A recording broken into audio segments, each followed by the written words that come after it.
Tere tulemast, kallid jäärad! Siin on teie augustikuu ülevaade.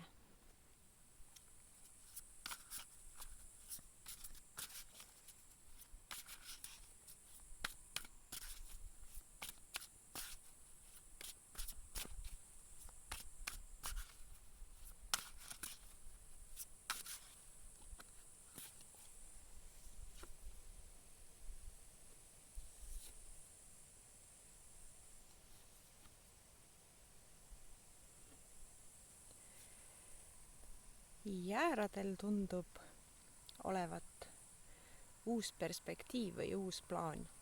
Ehk siis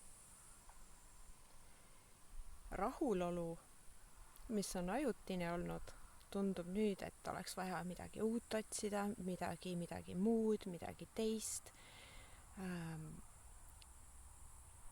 Asi on pigem selles, et rahulolematusest vaadatakse ringi. Tahaks minema kõndida, tahaks mingit muud tegevust, tahaks mingit uut seiklust või siis uut olukorda, uut tööd võib-olla, et tunne on õige, te peaksitegi praegu ringi vaatama, aga mitte lahkuma sildasid põletades ja rabinal. Ehk siis praegu on see koht, kus te olete saavutanud mingi stabiilsuse ja sellest stabiilsest punktist on siis võimalik nüüd edasi liikuda rahulikult.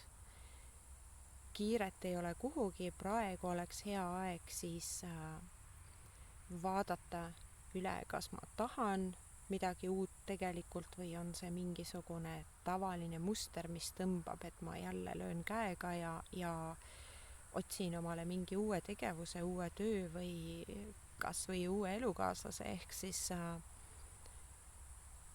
praegu on see koht, kus pigem nautida seda, et teil on valikud, võtta asju natukene rahulikumalt ja mitte emotsioonide põhjal otsustada oma edasisi samme. Siin tuleks need sammud pigem rahulikult läbi mõelda, võib-olla isegi üles kirjutada, plaan teha ja vastavalt sellele siis vaadata, mis nii-öelda tulevik toob. Pigem kuulake oma nii-öelda mitte seda ülemõtlemist ja mõtete virvarri, vaid seda õiget sisetunnet, katsuge leida see, see on see õige tunne. Kui te kahtlete, jätke tegemata. Need võimalused ilmselt teile ka selle kuu lõpuks tekivad, need selguse hetked toovad need arusaamised teieni, ehk siis emotsioonide põhjal mitte otsustada, mitte rabistada, võtke rahulikult, vaadake ringi, otsustamise hetk tuleb pigem kuu lõpus. Aitäh ja olge hoitud!